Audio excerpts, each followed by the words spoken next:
Hello guys, welcome back. In this Vue.js video tutorial, we are going to learn how we can use the two-way binding with the Vue.js module. So let's get started.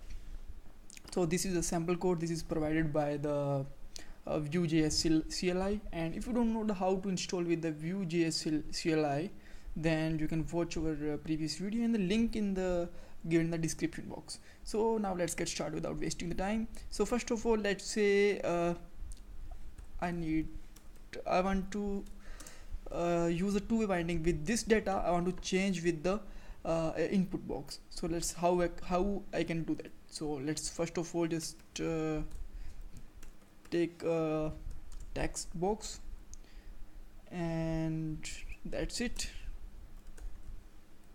Alright, so now you need two data function. So this is my data function, and it will return the data as an object. So let's say I have a message, and in message I have this text here.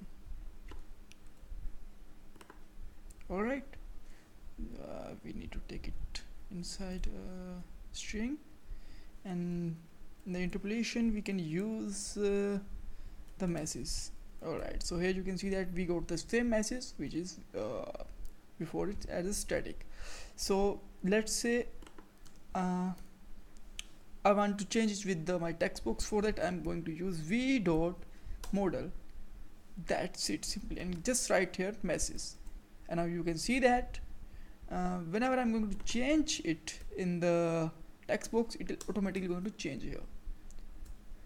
Hi, please like and subscribe channel. Alright.